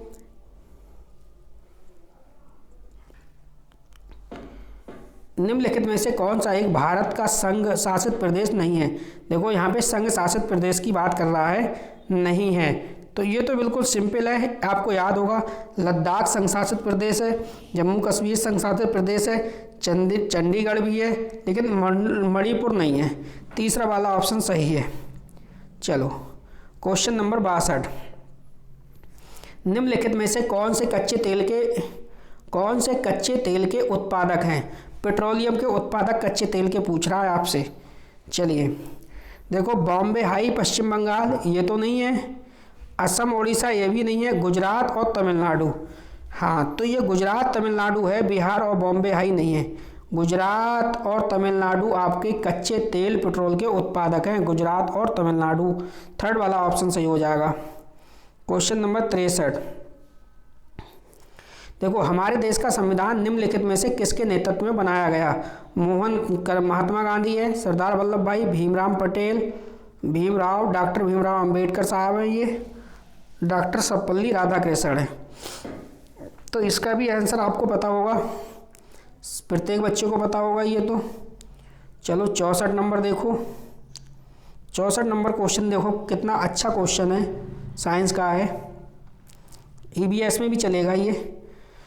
यहाँ पे देखो, पौधों को सहारा देना, ह्यूमस प्रदान करना, भोजन संचित भंडारण करना, पानी और खनिज को अवशोषित करना, इसमें से जड़ों के क्या कार्य हैं? जड़ों के क्या कार्य हैं? तो देखो अगर मैं जड़ों की कार्य की बात बताऊं तो देखो, पौधे को सहारा देना, जड़ होंगी तभी पौधों को सहारा मिलेगा, तभी एक स्थान पे पौधा रुकेगा। अब देखो ह्यूमस यानी ह्यूमस प्रदान करना, ये काम नहीं होता है जड़ का ये काम नहीं है। भोजन संचित भंडारण करना ये काम है। पानी और खनिजों को अवशोषण करना ये भी है। तो ACD का मतलब है चौथा वाला विकल्प हमारा यहाँ पे सही है। ACD का मतलब है चौथा विकल्प यहाँ पे राइट है। अब देखो पोचमपल्ली आ गया, कितना सस्ता क्वेश्चन है, देखो बिल्कुल हलवा क्वेश्चन है। पोचमपल्ली, अरे जैसे ही पोचमपल्ली आए तो आप आंखें मीच के मार देना, तेलंगाना। क्या है? तेलंगाना। ठीक है, पोचमपल्ली क्या है? तेलंगाना। पोचमपल्ली भारत के दक्षिणी राज्य का एक कस्बा है जो सुंदरता से डिजाइन की गई चमकदार रंगों की पोचमपल्ली झाड़ियों और विशेष प्रकार की बुनाई, जिसे भी पोचमपल्ली ही कहते हैं, के लिए प्रसिद्ध है। ये कस्बा अब किस राज्य का भाग है? तो ये हो गया है तेलंगाना का। किसका? तेलंगाना। 65 का तीसरा। चलो 66, देखो कितना सस्ता क्वेश्चन है, एकदम हलवा क्वेश्चन आया है। निम्नलिखित में खाद्य पदार्थों के उस समूह को चुनिए जिसके प्रत्येक सदस्य में लोहे प्रचुर मात्रा है। तो लोहे किसके प्रचुर मात्रा क्या है? Fe।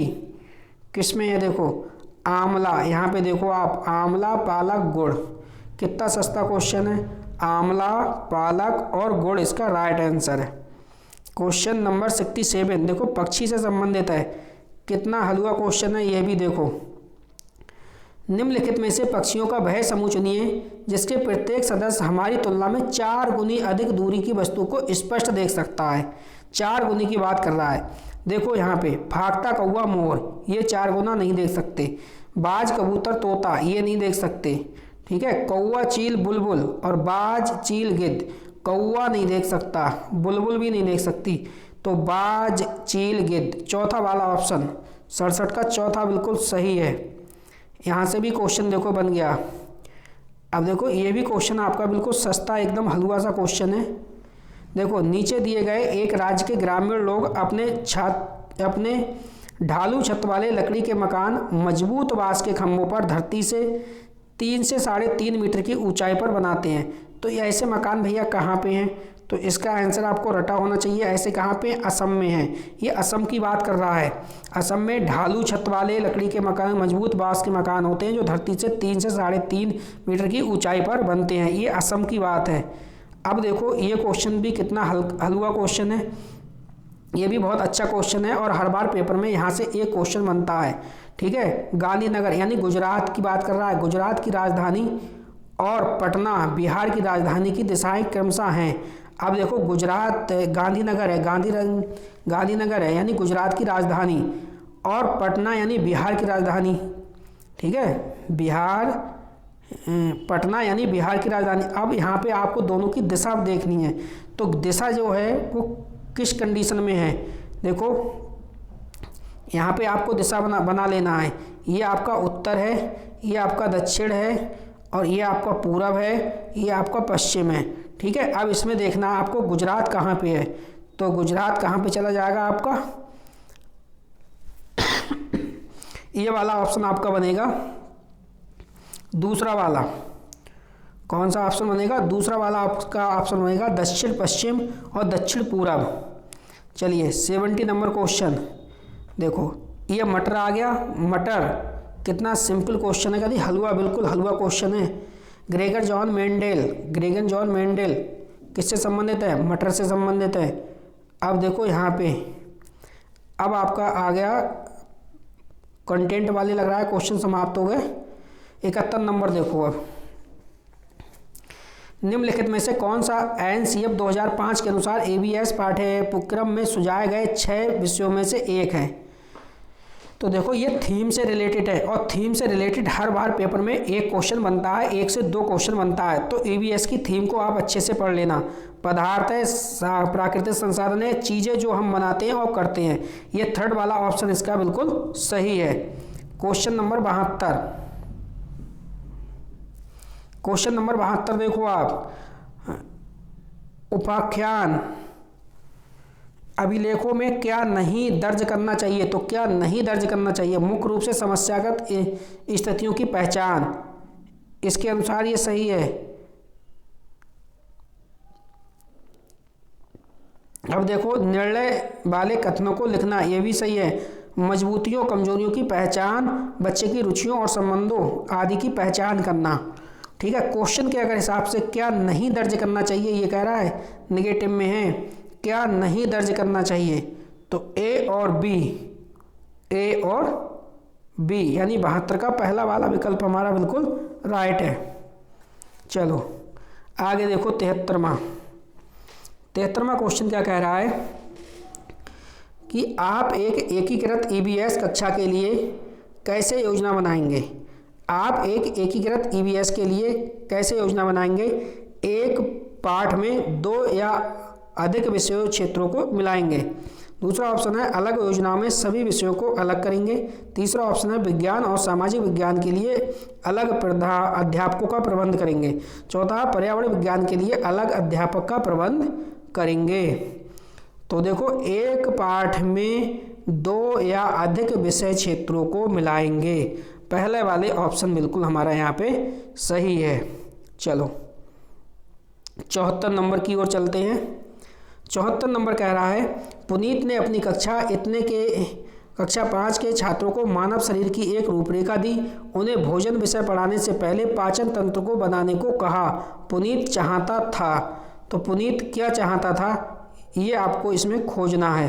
परीक्षण करना कि शिक्षार्थी नामांकित आरेख बना सकता है, या पाचन से संबंधित विद्यार्थियों के विचारों को प्राप्त करना, अच्छे ड्राइंग कौशल वाले विद्यार्थियों की पहचान करना, या फिर पाचन की प्रक्रिया पर विद्यार्थियों का मूल्यांकन करना।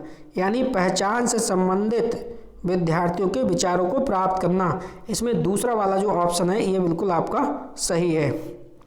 चलो क्वेश्चन नंबर 75 देखो आप। 75 नंबर क्वेश्चन देखो क्या कह रहा है, निम्नलिखित में से क्या रचनात्मक आकलन के लिए सही नहीं है? देखो रचनात्मक आकलन के लिए सही नहीं है, रिपोर्ट कार्ड के प्रत्येक तिमाही में इसकी सूचना देनी चाहिए। दूसरा है अधिगम को सुदृढ़ करने के लिए अध्यापक को समय पर कार्रवाई करने में मदद करता है। इसको छात्रों की प्रगति की निगरानी करनी चाहिए। बच्चे के सीखने की कोई भी जानकारी रचनात्मक आकलन में मदद कर सकती है। तो रिपोर्ट कार्ड के प्रत्येक तिमाही में इसकी सूचना दी जानी चाहिए, किसकी? रचनात्मक आकलन की। तो 75 में पहला वाला सही है, निगेटिव फॉर्म में था ना। चलो 76 नंबर देखो। 76 नंबर क्वेश्चन क्या कह रहा है, स्मिता अपने शिक्षार्थियों को कार्य से संबंधित लैंगिक विषमता और रूढ़िवादी छवियों के प्रति संवेदनशील करना चाहती है। स्मिता को निम्नलिखित में से अपनी कक्षा में क्या करना चाहिए? तो क्या करना चाहिए? रूढ़िवादी मॉडलों को प्रस्तुत करें, या विभिन्न प्रकार के कार्यों के फ्लैश कार्ड दिखाएं। केवल ये नहीं है, एक छात्र की मां को कक्षा में आमंत्रित कर उसे ऑटो चालक करें जो ऑटो चालक हो। तो ये चौथा वाला इसमें बिल्कुल सही हो जाएगा, 76 का चौथा। चलो 77 नंबर क्वेश्चन की ओर देखो। 77 नंबर क्या कह रहा है, 90 नंबर तक आपके ईबीएस के ही क्वेश्चन चलेंगे। कक्षा 5 के समयन आमतौर पर अपना दिया हुआ कक्षा का कार्य नहीं करते। मुद्दे को हल करने का सबसे अच्छा उपाय हो सकता है। तो मुद्दे को हल करने का सबसे अच्छा उपाय जो है वो कौन सा हो सकता है? देखो उसकी कठिनाई का पता लगाने और उसके अनुसार कक्षा कार्यों को समायोजित करने के लिए उससे बात करने। बिल्कुल सही पॉइंट है, ये पॉजिटिव है। किसी दूसरे बच्चे को उसकी कक्षा के कार्य को पूरा करने में मदद करें, माता पिता से बात करें, उन्हें सलाह दें, उसे वैकल्पिक और आसान गृह कार्य दें। तो पहले वाले ऑप्शन के साथ हम चले जाएंगे। चलो क्वेश्चन नंबर 78 की ओर चलो। 78 देखते हैं थोड़ा सा। चलो देखो, मुस्कान ने परिवहन में डीजल वाहनों की उपयोग निषिद्ध होना चाहिए विषय पर एक वाद विवाद का आयोजन किया। मुस्कान के द्वारा इस विषय पर कक्षा में वाद विवाद के आयोजन का क्या उद्देश्य है? क्या उद्देश्य है? देखो, वह पूरी तरह से परिवहन में डीजल वाहनों पर प्रतिबंध लगाने की आवश्यकता पर छात्रों को संवेदनशील बनाना चाहती है। दूसरा है, यह छात्रों के विचारों को जानने और उन्हें सही करने में मदद करेगा। तीसरा है, वह आधुनिक वाहनों के उपयोग के लाभों पर छात्रों को संवेदनशील बनाना चाहती है। चौथा है, यह इस मुद्दे पर छात्रों को कई दृष्टिकोणों की सराहना में मदद करेगा। यानी चौथा वाला ऑप्शन हमारा यहाँ पे बिल्कुल राइट है। Question number 79। चलिए 79 क्वेश्चन क्या कह रहा है उसके बारे में भी आप समझो। EVS में मानचित्रण कौशल लैंडस्केप खींचने के कौशल को विकसित करता है, पूर्व अनुमान और गणना के कौशल को विकसित करेगा। तो EVS का मानचित्रण भैया पूर्व अनुमान और गणना के कौशल को विकसित करेगा? नहीं। रिकॉर्डिंग कौशल को विकसित करेगा? जी नहीं। लैंडस्केप खींचने? बिल्कुल नहीं। स्थानों की सापेक्ष स्थिति की समझ को विकसित करेगा? मानचित्र है ये, मैपिंग स्किल है। तो चौथा वाला ऑप्शन सही है। 80 नंबर क्वेश्चन देखो, EVS की एकीकृत प्रकृति सहायक है पाठचर्या के भार को कम करने और विशिष्ट प्रकरणों को पेश करने में। पाठचर्या के भार को कम करने और शिक्षार्थियों को सार्थकतापूर्व सीखने में मदद करना। सही है। तीसरा है, शिक्षार्थी केंद्रित उपागम का पालन करने और संकल्पनाओं की अधिक संख्या का परिचय देने में, दी गई सूचना विवरणों को सीखने में। तो हमारा दूसरा ऑप्शन बिल्कुल सही है। Question number 81।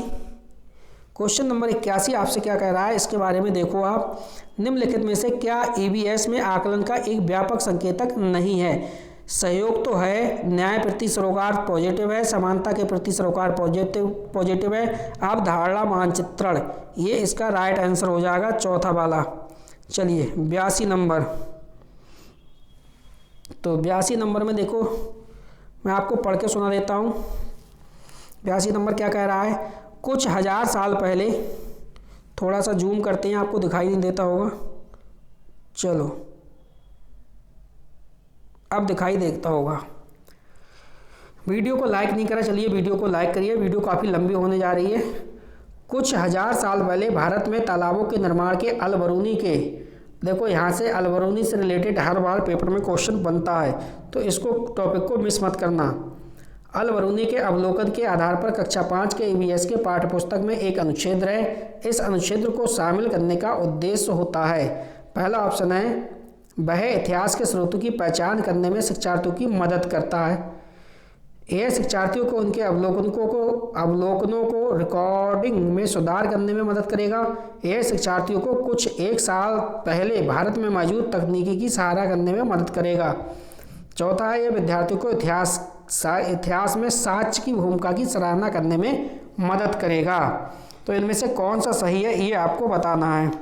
देखो, यह इतिहास के स्रोतों की पहचान करने के लिए विद्यार्थियों की मदद करेगा, बिल्कुल सही बात है। यह शिक्षार्थियों को उनके अवलोकनों की रिकॉर्डिंग में सुधार करने में मदद करेगा, ये नहीं है। तीसरा है, यह विद्यार्थियों को कुछ 1000 साल पहले भारत में मौजूद तकनीकी की सराहना करने में मदद करेगा, ये बिल्कुल सही है। चौथा है, यह विद्यार्थियों को इतिहास में साक्ष्य की भूमिका की सराहना करने में मदद करेगा, तो ये भी सही है। यानी ACD मतलब दूसरा वाला विकल्प यहाँ पे बिल्कुल सही है। चलो क्वेश्चन नंबर 83। क्वेश्चन नंबर 83 देख लीजिए आप। क्वेश्चन नंबर 83 क्या कह रहा है? अपनी कक्षा में 50 से अधिक छात्रों के साथ बाड़ी उन्हें एक ऐसी गतिविधि में जोड़ना चाहती है जिसमें सीखने को बढ़ाने के लिए, चलिए थोड़ा सा जूम करते हैं, आपको दिखाई कम दे रहा होगा। चलो अब सही दिखाई दे रहा होगा। कमेंट कर दिया करो आप लोग। जोड़ना चाहती है जिससे सीखने को बढ़ाने के लिए अधिकतम संख्या में इंद्रियां शामिल हों। निम्न में से कौन सा क्रियाकलाप उपरोक्त कार्य के लिए ठीक होगा? तो कौन सा क्रियाकलाप है जो उपरोक्त कार्य के लिए ठीक होगा? कौशलों के प्रदर्शन के लिए समुदाय से संदर्भ व्यक्तियों को आमंत्रित करना। दूसरा है समूह चर्चा को प्रोत्साहित करना। तीसरा है उचित A-B साधन के लिए स्मार्ट कक्षा कक्ष का उपयोग करना। चौथा ऑप्शन है नज़दीक के स्थान के लिए क्षेत्र भ्रमण का आयोजन करना। तो देखो ये वाला ऑप्शन आपका सही हो जाएगा, थर्ड वाला नहीं, एक मिनट, थर्ड नहीं, चौथा वाला, नज़दीक के स्थान के लिए क्षेत्र भ्रमण का आयोजन करना। क्षेत्र भ्रमण भाई EVS में मस्ट क्वेश्चन अच्छा है। तो इसमें देखो क्वेश्चन क्या कह रहा है आपसे। इकरा अपने शिक्षार्थियों को ABS में समाचार पत्र और पत्रिकाओं को पढ़ने के लिए क्यों प्रोत्साहित करती है? ए, मनोरंजन संसाधन उपलब्ध कराते हैं। दूसरा ऑप्शन है ये शिक्षार्थियों को उनके अपने संसार से जुड़ने में सहायता करते हैं। तीसरा ऑप्शन है ये शिक्षार्थियों को स्वतंत्र बनाने में सहायता करते हैं। और ये शिक्षार्थियों को प्रतिस्पर्धी बनाते हैं। तो इसका आंसर बिल्कुल आपको समझ में आ गया होगा, बिल्कुल सरल है। ये शिक्षार्थियों को उनके अपने संसार से जुड़ने में सहायता करते हैं। दूसरा वाला ऑप्शन बिल्कुल राइट है। Question number 85। अभी 5 क्वेश्चन बकाया हैं ABS के, इसके बाद आपकी चलेगी हिंदी। ठीक है, तो वीडियो को बिल्कुल लास्ट तक देखना आप। पर्यावरण अध्ययन में प्रश्न करने हेतु एक युक्ति के रूप में उपयोग किया जाता है। अनुशासन को बनाए रखने के लिए, ध्यान खींचने के लिए, नियमों के पालन को बढ़ावा देने के लिए, कक्षा कक्ष में जिज्ञासा बढ़ाने के लिए। देखो ये भी बिल्कुल सरल सा क्वेश्चन है। कक्षा कक्ष में जिज्ञासा बढ़ाने के लिए। Question number 86।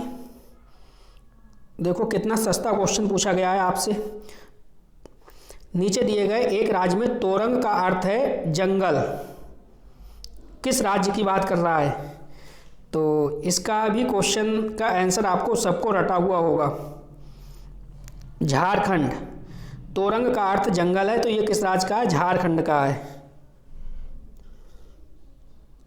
चलिए 87 नंबर देखो,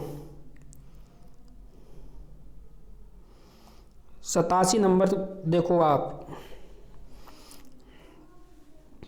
आपका घर X पर है तथा आपका विद्यालय Y पर स्थित है। यदि आपका विद्यालय ठीक सामने है परंतु बीच में व्यस्त राजमार्ग होने के कारण आप सीधे नहीं जा सकते, उससे आप ठीक दक्षिण में, अब देखो यहाँ पे एक नक्शा बना लो आप। देखो ये आपका उत्तर है, ये आपका दक्षिण है, ये आपका पूरब है और ये आपका पश्चिम है। ठीक, अब यहाँ पे देखो कह रहा है आपका घर X है, मान लो मेरा घर यहाँ पे है X है, X पर स्थित है और आपका विद्यालय जो है वो Y पर स्थित है। यदि आपका विद्यालय ठीक सामने है परंतु बीच में क्या है? व्यस्तता है। दिशा मैंने आपको बता दी। चलिए आगे थोड़ा सा समझिए आप। देखो यहाँ पे आपका घर जो है X पर स्थित है, ठीक है। यहाँ पे देखो आप सीधे व्यस्त राजमार्ग होने के कारण सीधे नहीं जा सकते। इससे पहले आप ठीक दक्षिण में 125 मीटर दूर, आप देखो दक्षिण किधर है, दक्षिण किधर है आपको ये देखना है।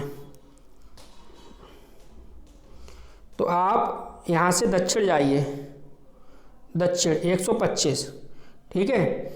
फिर ठीक पूरब में जाइए, तो ठीक पूरब में जाइए आप, और फिर ठीक पूरब में 100 मीटर लंबा पथ पार करके अंत में ठीक उत्तर में जाइए। तो अंत में ठीक कहाँ पे जाना है? ठीक उत्तर में जाना है, ठीक है। अंत में आप उत्तर में जाइए, जो 125 किलोमीटर है दूरी पर बाई पर अपने विद्यालय पहुंचते हैं। तो यहाँ पे आपका बाई है, तो कह रहा है बाई विद्यालय के सापेक्ष जो है X का घर कहाँ पर स्थित है। तो X का घर आपका कहाँ पर स्थित है, अब आप खुद ही अनुमान लगा लीजिए, क्वेश्चन आपके सामने है। तो देखो यहाँ पे आपका घर, यहाँ पे आपका क्या है? विद्यालय। देखो पूरब दिशा ये है, ये पूरब है और ये पश्चिम है आपका। तो ठीक देखो इससे ठीक कहाँ पे है? पश्चिम में है। तो ठीक पश्चिम वाला आपका ये है, यानी 100 मीटर ठीक पश्चिम आएगा।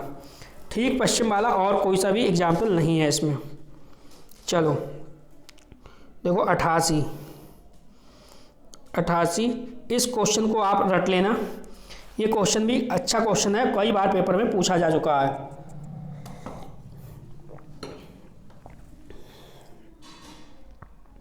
देखो कह रहा है कोई लड़का नागरकोल से मड़गांव जाने के लिए इतने 4 जून 2020 को किसी गाड़ी में सवार हुआ।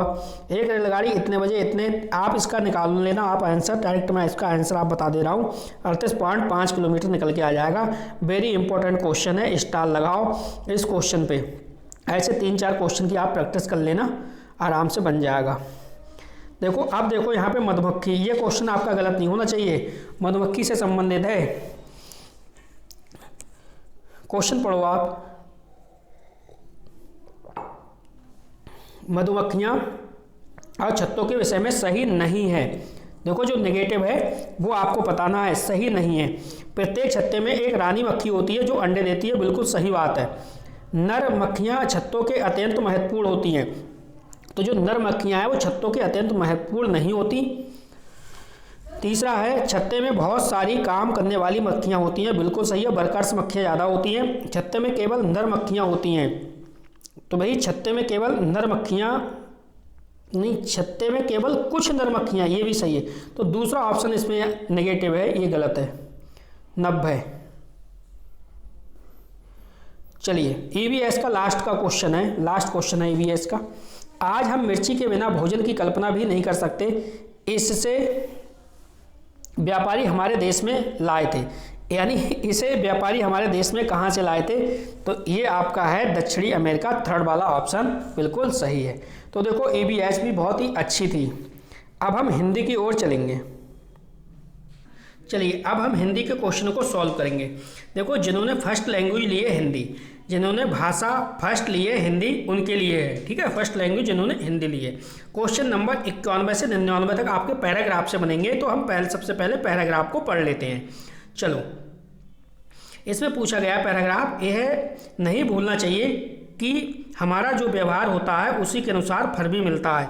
जो समाज और संवेदना की नीतिमूलक स्थापनाओं को अपने व्यवहार का हिस्सा बनाता है, वह शांति पाने का हकदार होता है।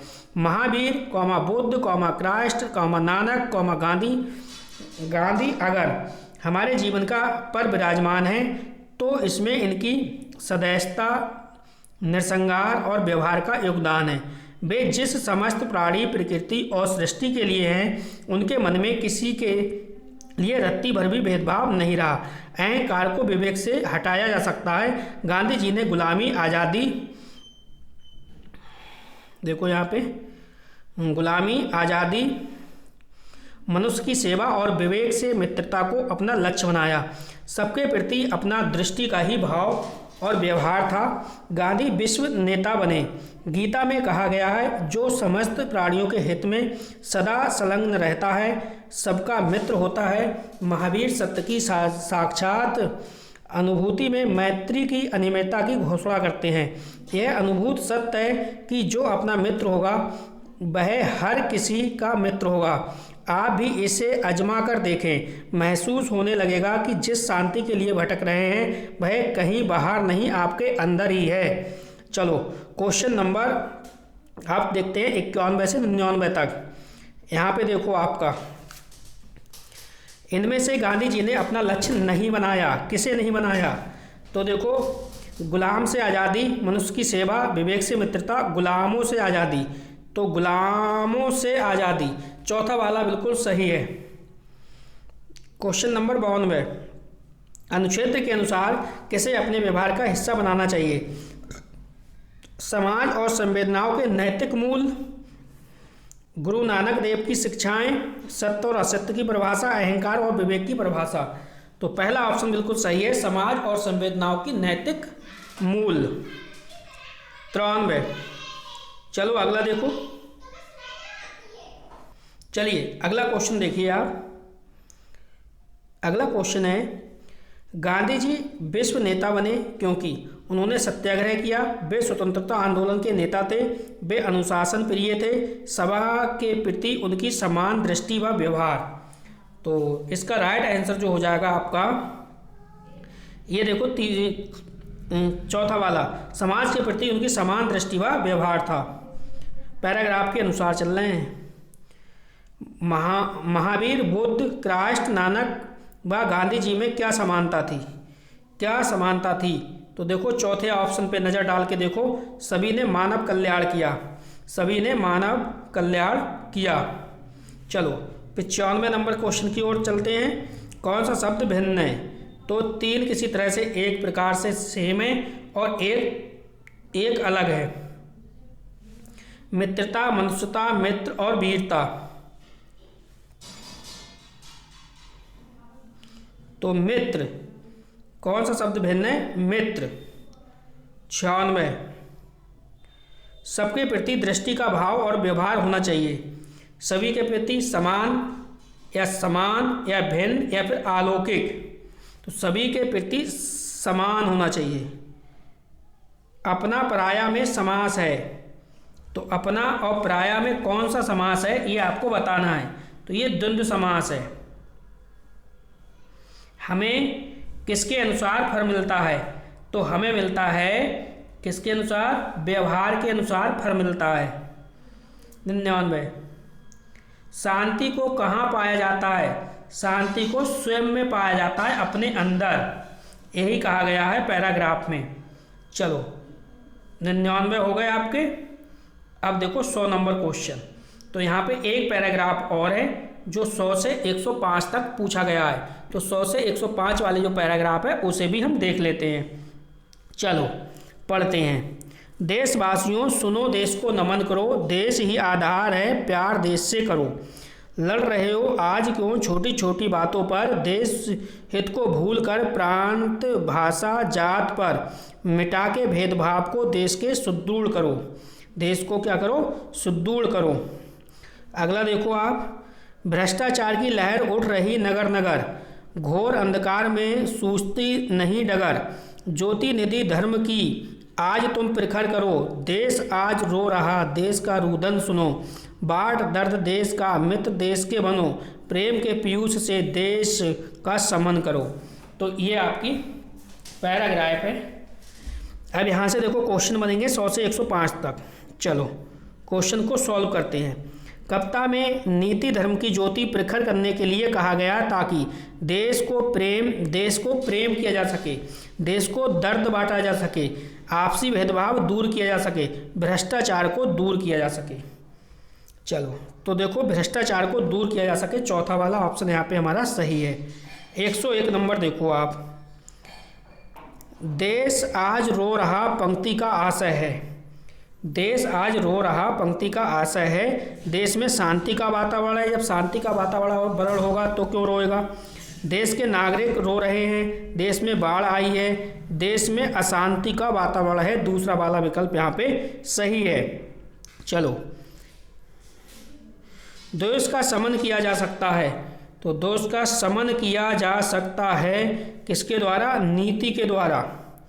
पीयूष का विलोम शब्द, पीयूष, पीयूष का विलोम शब्द बताओ क्या होगा?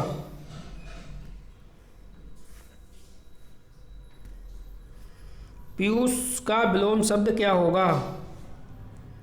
पीयूष का विलोम शब्द हो जाएगा आपका विष। क्षीर नहीं होगा, नीर नहीं होगा, अमृत नहीं होगा। 1 मिनट, ये वाला क्वेश्चन देखते हैं 102 नंबर वाला। देश का समन किया जा सकता है, तो ये हो जाएगा प्रेम द्वारा, पहला वाला सही है इसमें। भ्रष्टाचार का संधि विच्छेद क्या होगा? 104 नंबर। भ्रष्टाचार, भ्रष्ट धन आचार, भ्रष्ट धन आचार। 105 नंबर। कविता के अनुसार देश को सुदृढ़ किया जा सकता है कैसे? देश हित को भूलकर, समस्त भेदभाव दूर करके, देश को नमन करके, देशभक्ति के गीत गाकर। तो समस्त भेदभाव को दूर करके, दूसरा वाला विकल्प हमारा बिल्कुल राइट है। तो 105 देखिए हमने कर लिए। अब देखो यहाँ से आपके चलेगी पेडालॉजी। 106 नंबर देखो आप। 106 नंबर क्वेश्चन क्या कह रहा है? कक्षा 1 में लिखना से प्रारंभ होता है। तो कक्षा जो 1 है इसमें अक्षर लिखने से, चित्र बनाने से, वाक्य लिखने से या शुरू से। तो भैया कक्षा 1 में लिखना प्रारंभ होता है चित्र बनाने से। टेढ़े मेढ़े चिकने करते हैं बच्चे ऐसे करके, तो ये चित्र बनाने से संबंधित है। चलो 107 नंबर, भाषा कौशल के बारे में आप किस विचार से सहमत हैं? यह एक निश्चित क्रम में सीखे जाते हैं, यह एक दूसरे से अंतर संबंधित होते हैं, यह एक दूसरे को प्रभावित नहीं करते, यह सभी एक साथ नहीं सीखे जा सकते। तो देखो यह एक दूसरे से क्या है, अंतर संबंधित होते हैं। दूसरा वाला विकल्प सही है। 108 नंबर, पाठ्य पुस्तकों में रचनाएं एक वातावरण निर्मित करती हैं और अभ्यास प्रश्न उन्हें फिल इन द ब्लैंक है, देखो इतने इतने में सब भरना है अनुभव स्तर से। तो देखो यहाँ पे अभ्यास प्रश्न उन्हें परखने, उनसे गहराई से जुड़ने और व्यापक अनुभव स्तर से तादात्म्य, यानी पहला ही वाला ऑप्शन आपका सही हो जाएगा। पहला वाला बिल्कुल सटीक है। स्किनर, देखो यहाँ पे स्किनर आ गया भैया। स्किनर के अनुसार, तो स्किनर के अनुसार क्या है, भाषा अनुकरण के द्वारा सीखी जाती है। स्किनर के अनुसार, स्किनर के अनुसार क्या होगा, भाषा अनुकरण के द्वारा सीखी जाती है। 110, प्राथमिक स्तर की पाठ्यपुस्तक में दिए गए प्रश्न को ध्यान से पढ़िए। अगर तुम पापा की जगह होती तो ठेला कहाँ लगाती, ऐसा तुमने क्यों तय किया, यह प्रश्न किससे जुड़ा है? तो ये प्रश्न जो है वो किससे जुड़ा है आपका, ये विभिन्न व्यवसाय से, अनुभवों की अभिव्यक्ति से, चिंतन क्षमता के विस्तार से या परिवार की जानकारी से। तो ये जुड़ा है चिंतन भाव क्षमता के विस्तार से। तीसरा वाला विकल्प सही है। 111 नंबर देखो, हिंदी भाषा का आकलन करते समय आप किस बिंदु को सर्वाधिक महत्व देंगे? सहज अभिव्यक्ति, आलंकिक भाषा, भाषा की संरचना या व्याकरण सम्मत भाषा? तो ये हो जाएगा सहज अभिव्यक्ति। सहज अभिव्यक्ति। देखो 111 क्वेश्चन आपने कर लिए। चलिए आगे चलते हैं। 112 देखो आप, प्राथमिक स्तर पर पढ़ना सिखाने की शुरुआत करने के लिए आप किस सामग्री को सर्वाधिक महत्व देंगे? अक्षर ज्ञान, बरमाला, शुद्ध उच्चारण और रोचक कहानी। तो भैया पढ़ने की बात कर रहा है, पढ़ना सिखाना है तो रोचक कहानी। चौथा क्वेश्चन नंबर 13 है। 113, सलमा पहली कक्षा में पढ़ती है। एक किताब शब्द को कतब लिखती है। वह किताब शब्द को कतब लिखती है। सलमा का लिखने का यह तरीका दर्शाता है अज्ञानता, स्वयंवर्तनी या नियंत्रित लेखन या फिर लापरवाही। तो ये स्वयंवर्तनी, दूसरा वाला विकल्प सही हो जाएगा।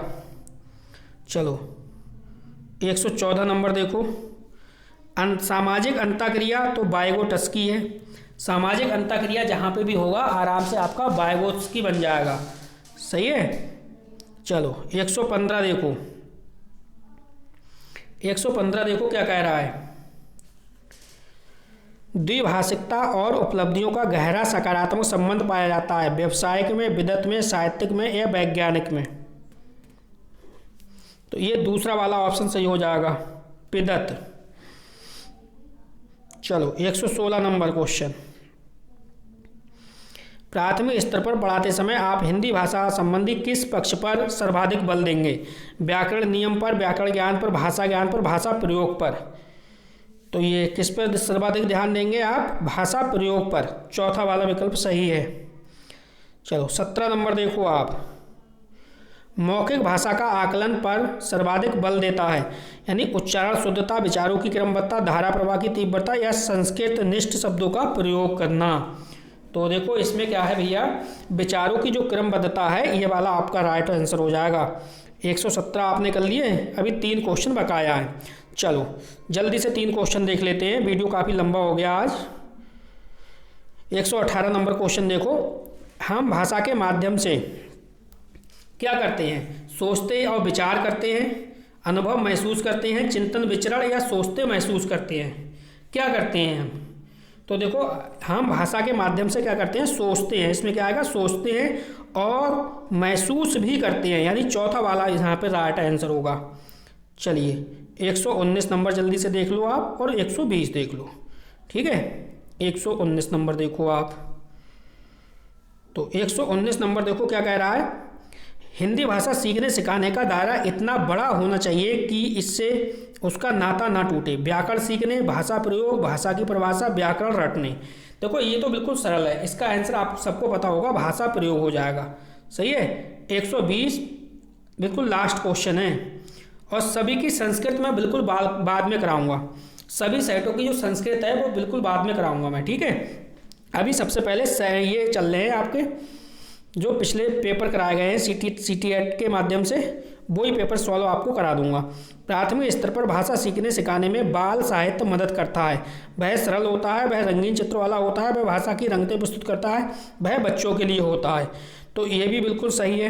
देखो प्राथमिक स्तर पर भाषा सीखने सिखाने में बाल साहित्य मदद करता है, वह भाषा की रंगतें प्रस्तुत करता है। थर्ड वाला ऑप्शन यहाँ पे सही हो जाएगा।